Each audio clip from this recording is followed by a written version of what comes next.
So here's Radiant. This is just the program you use to make your own maps. It's like the level editor. And yeah, here is the spawn room that I started. I started this project, back in 2019, I think. It was late 2019 when this map file was officially created and started, I don't know, becoming what it is. But before that, I was trying to dabble in mod tools a bit and just understand them. And it definitely took me a long time just to kind of get rolling on working on this. I don't know. I think I was intimidated by it a bit. But eventually I just started, and slowly but surely things slowly started to click a bit. I'm not going to show in game because I tried to link it and I busted stuff. That's one thing about mod tools, is like you can fix something in one map and it just totally busts something else in your other map. So I have no intention of updating this anymore, I think. So it's not a big deal, but it doesn't matter. Anyways, in terms of what physically was built first, this room was built first. I just wanted to build something, a basic square shape with a dome here and just 2 windows, and then I wanted to have a wild card where there was a traversal. So zombies will traverse down from this opening here. Originally I had this open to the sky. It is open to the sky there, actually. I don't know. Okay, I was like, why is that? It's because this underside, this patch here is just a blank texture, really. And so I guess these snow flurries don't make sense, but originally that's what the idea was. So this is the spawn room.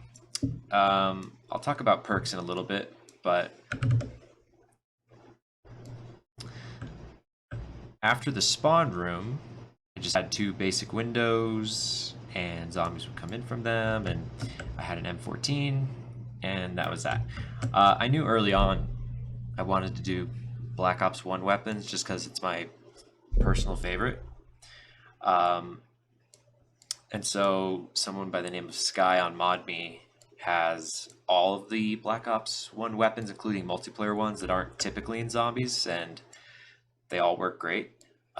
Like, what's funny is there's a lot of snipers and rocket launchers. So, like, there's like the Strela, and I think there's a quad launcher, I think, too. So, you know, there's some sort of weird items in the box roll, but either way, I was like, I don't know, it's interesting, it's organic. Originally, this room was a bit more blue and less green. These lights, I changed to green because out here in the main room, these lights are a bit more green and less blue. And so I decided to match them, essentially. So in terms of a second area, this was the second area. Originally, this room was a lot smaller, though.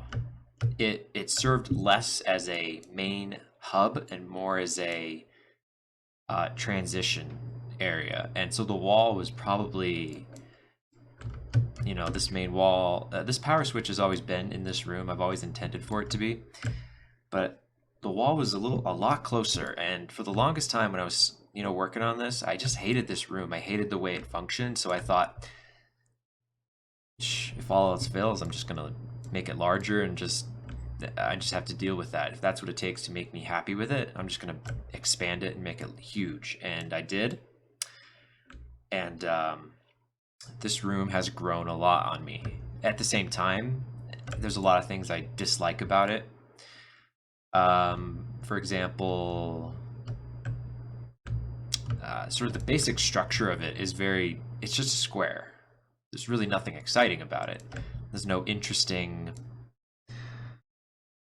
nothing dynamic about the room itself. It's just blocky, but that's, I don't know. I never decided I didn't want to change it up too much, because it's a first map of mine and I didn't want to just overhaul this whole main area, I was like, all right, I'm just gonna, instead of like rethinking this too hard, I'm just going to just roll with the punches a bit. And instead of like really crafting something that's very meticulous, I'm just going to create something. That was sort of the end goal of this project, was just to create something. It didn't matter in the end if I liked it or if I thought it was any good even. I just wanted to create something and call it mine.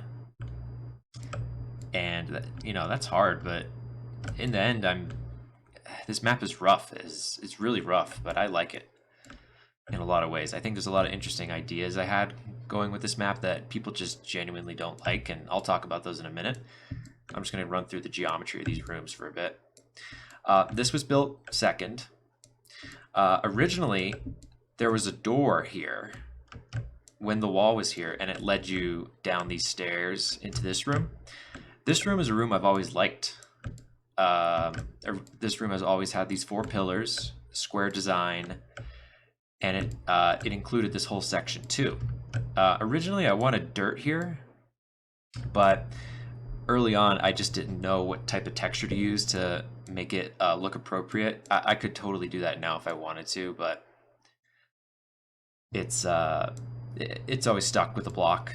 This cut block here, this cut brush. I don't particularly want to change it. There's nothing special about it, but originally it was just going to be dirt. This room has also always had this brown brick texture, and I found it looks really nice with these string lights I made. This is just a model with just a bunch of basic lights in them. And the prefab for these string lights is used here in this room. Originally there was going to be a green light here, but the way I had these probes set up was just, I don't know, not correct. There was a lot of light bleeding in this corner, so I ended up swapping them out for these. And I reused this brown texture here because I liked it so much. So this room was the third room that was built. The fourth room that was built is this one, but originally it was less blocky and more kind of like a house. You know what? Imagine it has a triangular roof. This part never existed until late in development, late in the project. But this room has always been the same size, same with this one. And then this thing over here, this pit, was like the last thing that was built in terms of geometry. So this room in here, or this hallway, I would say, and the outdoor section out here it's always been here, and I think it was probably built, I think if I remember correct, it was built after I built this one. I wanted something that was outside. And so I thought, I was thinking about this room here, and I thought, I kind of just want a straight shot, concrete, something to imply that there's more outside over there. And this outside was very bland for a long time. This thing was built basically in the last week before the map came out. It was detailed and sort of fine-tuned to have the fog and the trees and the lighting. My favorite part is this light here. The way it reflects off the snow and the sort of, you know, it's a cold, I don't know, it's just a cold outside, but the way this warmth kind of draws you, I'm very happy with. I added it over here too, but it doesn't quite work as well. I think because it's not right next to a tree. Also, it's because this prefab, I stamped it, and these lights are turned off. No, sorry. Where's that light at? There's 4 lights that crisscross here, and for this other one, it was I think I took them out because it was too bright, or it didn't look right. I can't remember, but either way, I just wanted some lights shining into here a bit. So in terms of geometry, there's the last spot. This thing was built late, really late, reuses the same green light, and I just wanted to try and build something that was underground but had a dirt rocky texture of sorts. There's a FX bleeding from right here, I think. It bleeds down into here. You can see that. It's a bug, but like, it's not really a bug. It's just an aesthetic bug. Let's see here. And then this, I was like sleeping and had a dream about like falling down this pit, and it was like a one-way drop, and then that was that. That was the whole concept, was a one-way drop that you couldn't go back up. And that's why originally this teleporter wasn't here. When I first made this map, this is just a simple teleporter that you just run in and it pops you and spits you back out up here. This is just a model. It doesn't do anything. There's no linking. There's no nothing. It's like a free teleporter. I added it only because everybody was complaining about it. And, you know, I sort of thought about it a bit and I was like, okay, that's a fair point. But this room was built very late too. This was the last room built. And I just wanted to have somewhere where I could have an end game. This is just a truck, you know, staring down an infinite blackness hallway, and it ends right over here. So here's what it looks like from like the inside. I wanted to give it some sort of triangular feel, I guess. I don't know, I just thought it would be interesting, and I thought having this this thing here was nice and matched it. Other than that, these don't do anything. They're just sort of like, I imagined they were, I don't know, capturing energy from the pyramid or some nonsense like that. And I thought they were kind of spice up the look a bit. So let's see. So that is what I want to say about in terms of the geometry of this map. Just to finish off, the geometry is very rough, and the scale is okay. There's nothing wrong with the scale, I think, but oh, I forgot about this room actually. Whoops. But in terms of just the geometry and how the map flows, it's very rough. It's very, you know, it's clearly a first map, but again, I really didn't care. I just wanted to make something that was playable and fun or whatever. This room was built before the pyramid one and after outside. I'll talk more about this room a bit later, but this one was fun to make. I can't quite remember what my inspiration was. I knew I liked the pillars from the downstairs area, and so I thought I'm gonna add pillars here, and I'm gonna do a little lower. It's meant to function kind of like a drain, I think, in my mind. And I wanted to have this here. This was supposed to be some sort of steam exhaust. If you notice, it spits you out up here, and you can see it from, well, at least you could see it. It's probably way hard, impossible to see even from over here, but you can't see it, I think, if you know what you're looking for. Maybe not. Yeah, I was like, I don't even know where the heck it's supposed to be, but I didn't notice that was cocked, but it doesn't matter. This room is probably my favorite room, I have to be honest. This one was my favorite to make. I don't know why, but it just was. In terms of development, this map kind of developed in 2 stages, where I built the rough design, and then I got busy with life and couldn't work on it for a while. And then I came back to it eventually when everything was basically just flat textures and it was very just uninteresting. And the thing that got me back into the detailing of it all was this corridor. I decided I just need to go ham and really just go decorate out this one portion of the map to get an aesthetic feel for what I want. And so I started with this room. This is probably it's like what's the word I'm searching for?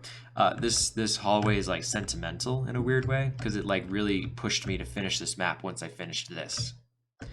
So even though this room over here is my favorite, this one it's sentimental and it's almost more important, I guess. These lights are just kind of, I don't know, they just hang here and they bounce off the wall there. I like that.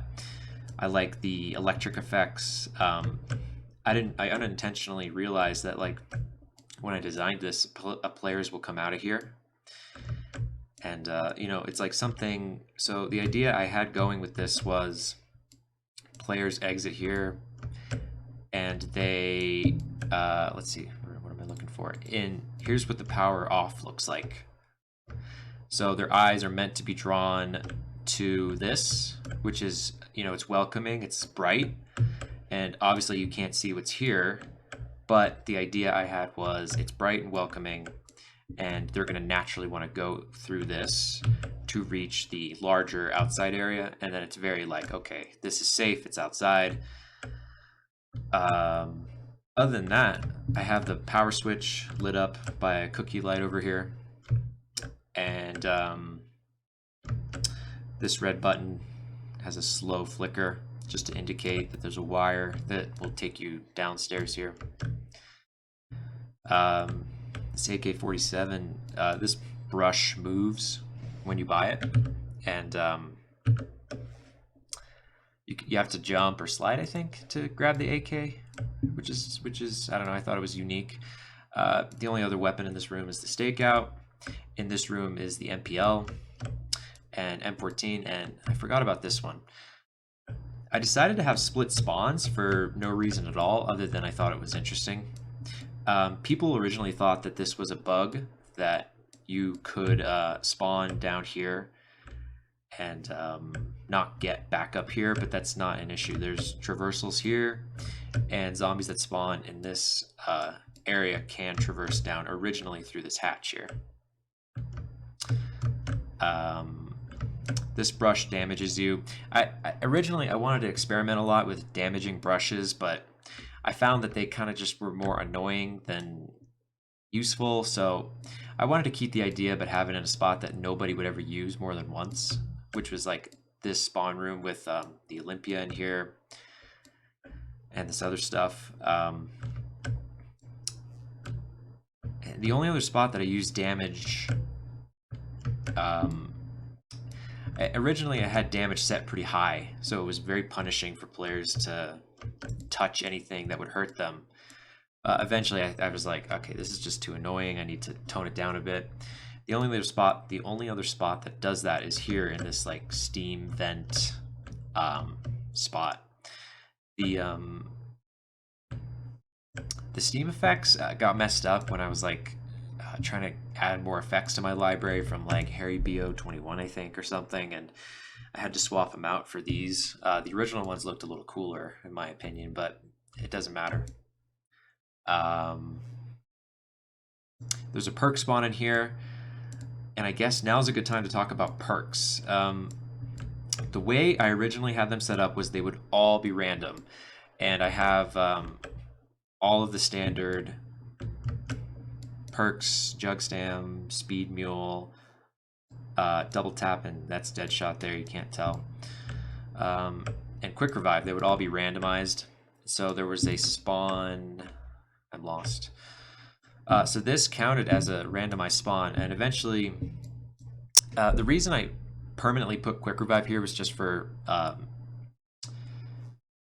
what's the word I'm searching for here? Map flow or standardization. It's something players sort of expect, so I was like, I'll throw them this bone. Quick Revive can stay here. And the other reason was that the lights I'm using mess up for some reason on Quick Revive when it rotates around randomly.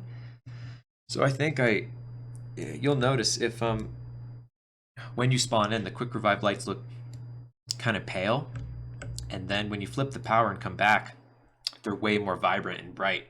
That's because when the power flips, it overrides them with the Shadows of Evil effects, I think. versus the stock lights that are attached to the prefab.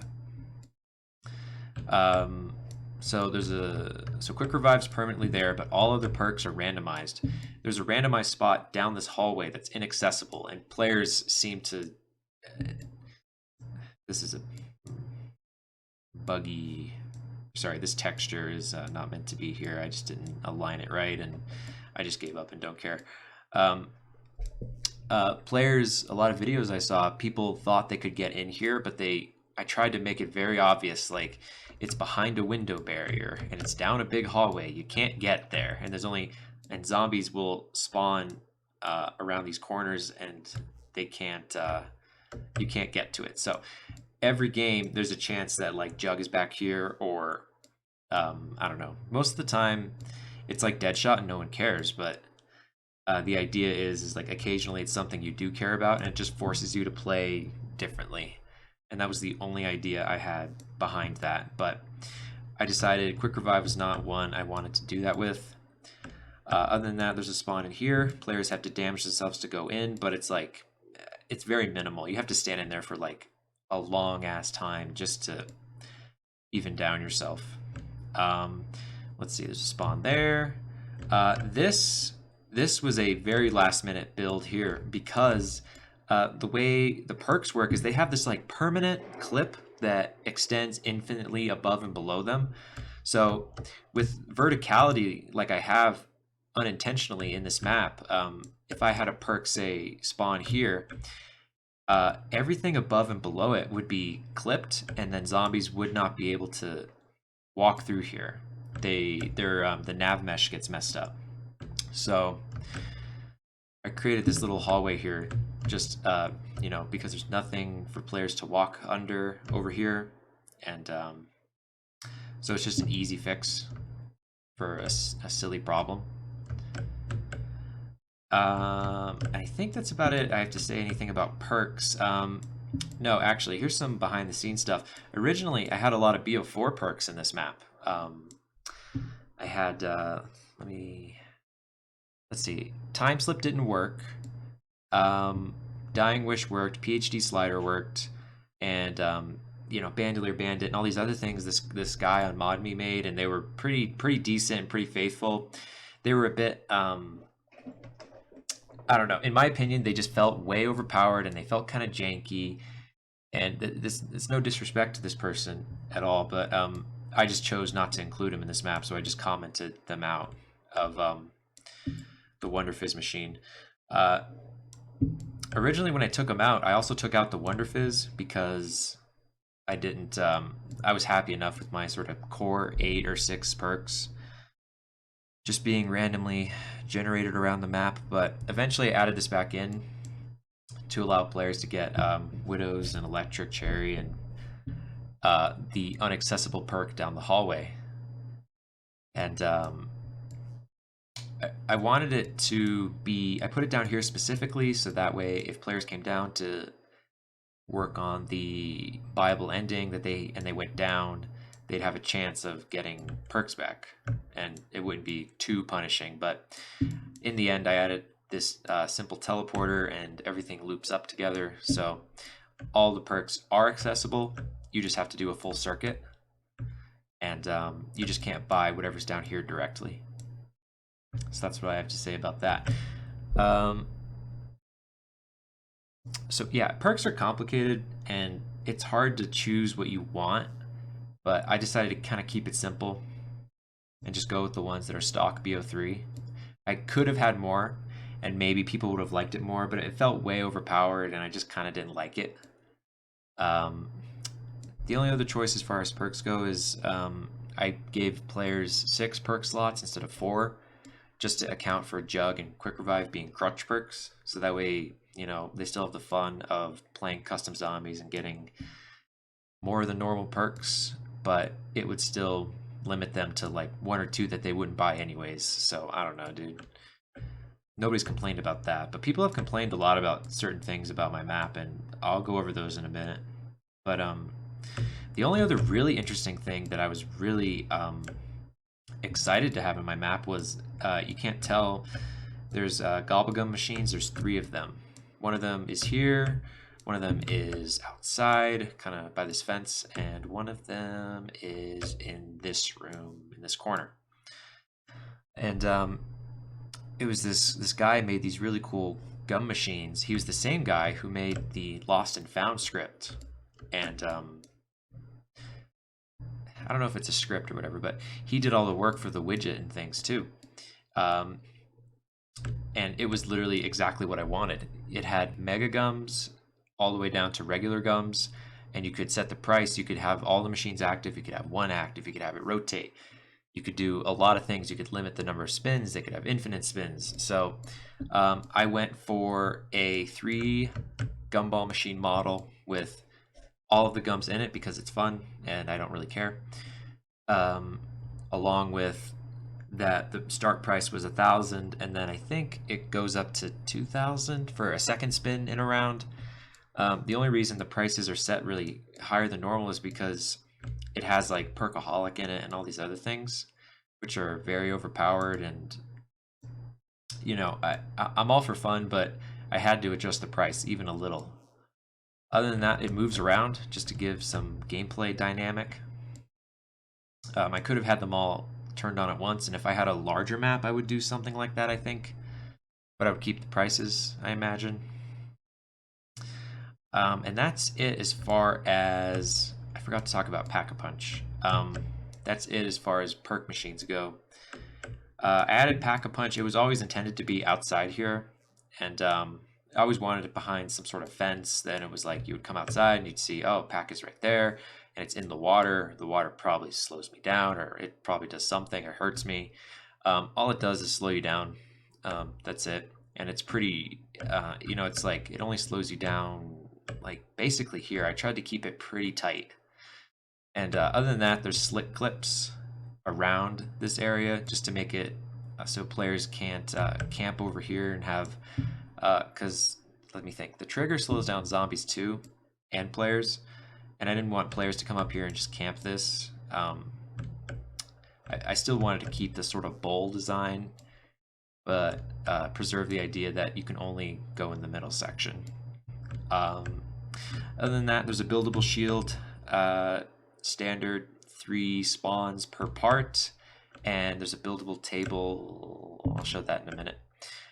One spawns here next to the Pack-a-Punch, one is over here on the side of the entryway, and one's over here for that part. And the other part, there's one up here, one behind this set of stairs, and one when the player literally spawns in this crack in the wall, just to show them like there's a shield and you can build it. I wish I could have added pickup notifiers and like a widget to show that you picked up a shield part, and you can hit tab and show what parts you have and don't. That's one thing I regret and I want to do in another map. Here's the table. Which I think it's cool.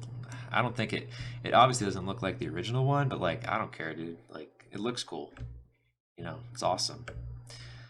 The other part is there's one here, there's one in the wall here.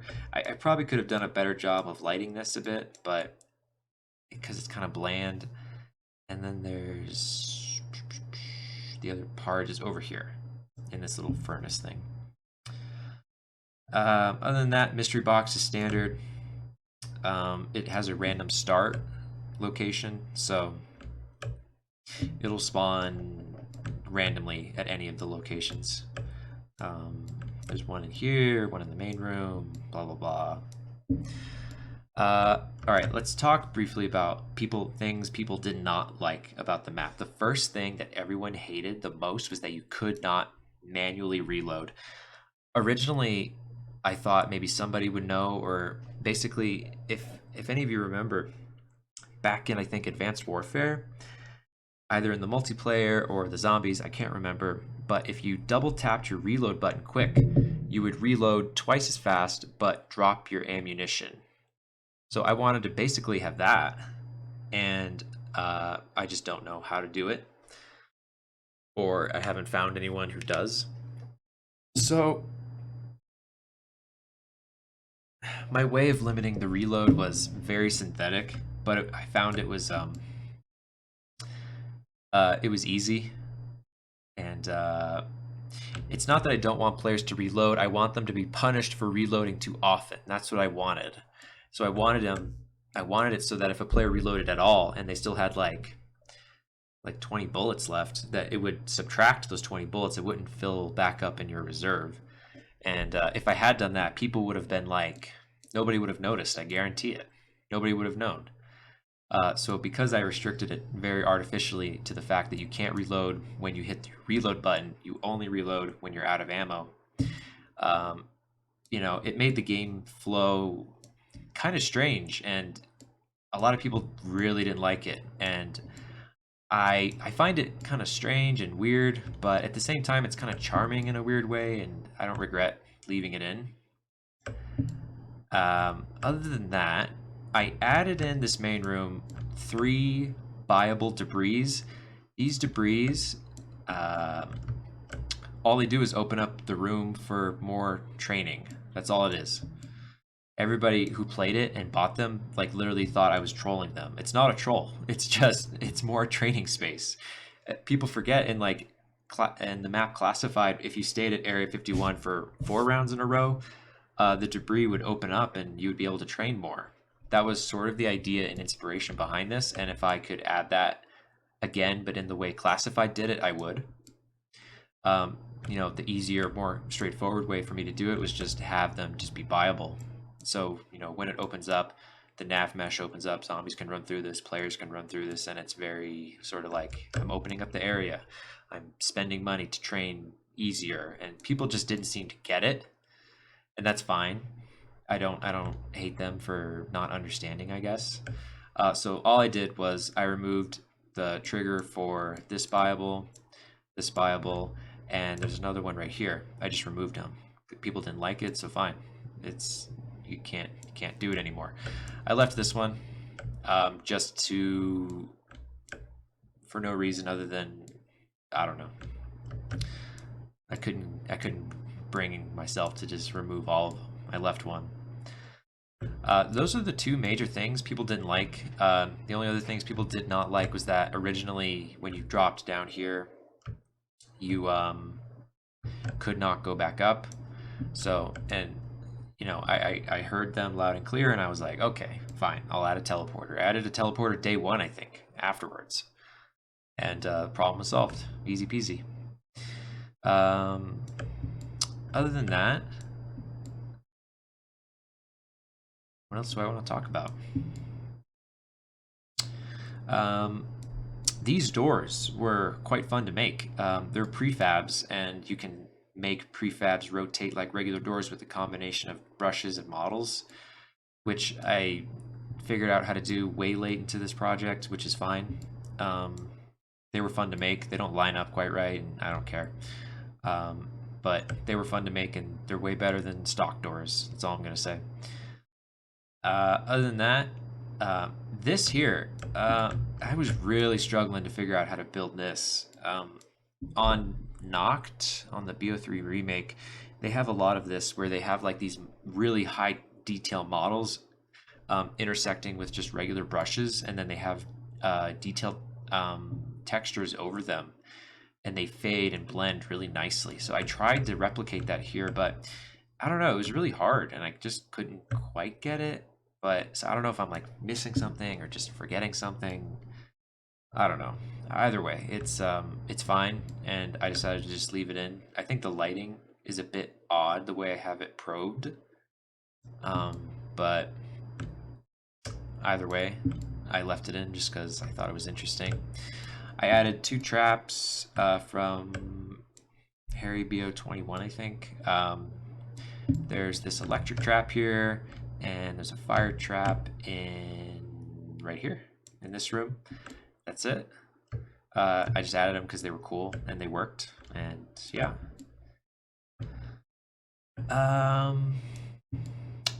Other than that, as far as gameplay goes, there's this cool guy on the mod or on Discord named Simbo, who has this really cool challenge script set up where you can trigger challenges, and if you finish them, you can give players things. So what I chose to do was I have these cool graffitis around, and they didn't serve any purpose other than aesthetics. I think this graffiti is my favorite too. Something about this like girl figure, like screaming. I don't know. It's very kind of haunting, and I like it.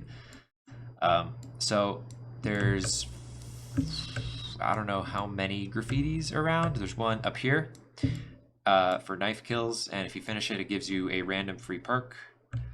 There's one out here, the skull, 25 headshots, and it gives you a free assault rifle.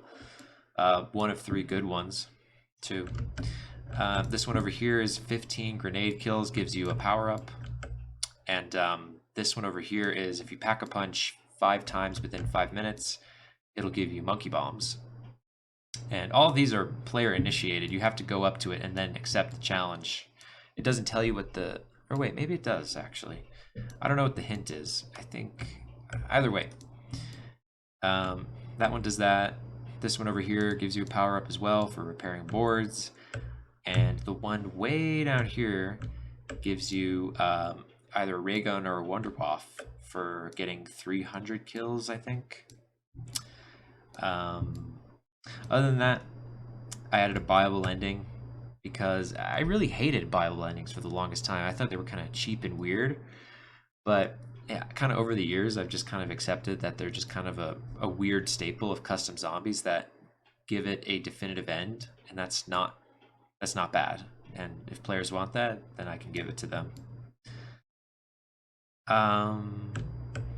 Yeah, there's like a 0.25 unit. Hang on, maybe I can show you. No, I think it's a clip actually. Yeah, here it is. Cloth clip, no fall. It's so tiny, dude. It's like look at it. I think it's 0.25 units large. All it is just so players, when they hit it, they don't die. Other than that, this whole thing is clipped with monster clips, so that way the nav mesh generates all the way down here, and then there's a teleport, which is this purple thing here. It just it's like a quick, dirty teleport that will teleport them from the... It teleports them, let's see, from here, I think.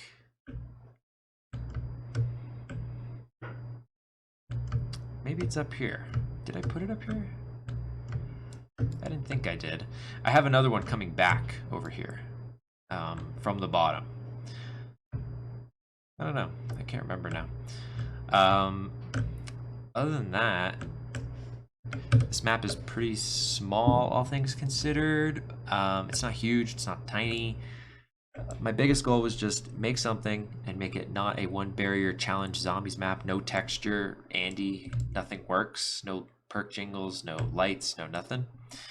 And it took me a long time to get the perk lights working, get the lighting states right, and learn how the scripts work, and you know, all this nonsense. It took so long to like learn it all, and I like, that's the thing, is like I learned it all and it was great, and I don't regret it at all, and I'm happy that this map's done, and I'm working on another one, and who knows when that'll come out, but you know, I'm already very happy with the way it's turning out so far. And yeah, I think that's all I have to say. I'm sort of thinking. Lost and Found was a last minute ad. It was by the same guy who did the Gobblegums, and it's a really great addition. It works perfect, and I love it. Other than that, new zombies map eventually. I don't know when. Streams, I don't know, whenever, probably never. We'll see. I don't think there's anything cool I can show you outside, really. That's about it. Here's the overhead. There's the sun box. Yeah, I don't know. This map was fun to make. It took me a long time, and if you ever think to yourself, I want to try something like this, you should. It's really challenging and really strange, but if you like zombies even remotely, you should do it. That's my advice after doing all this. Um, and if you think like, oh, I'd like to do it, I don't know how, I'll never learn. You'll learn, and just trust me, just try it out. It's fun. It's tricky, but it's fun. And yeah, I think that's all I have to say. Um, if you watch the VOD or you watch the YouTube video, thanks, and stop by or check out the map on the workshop, play it, try it out, see how you like it. I've literally given you a cheat sheet on how it plays, and I hope you enjoy it. Yeah, thanks a lot.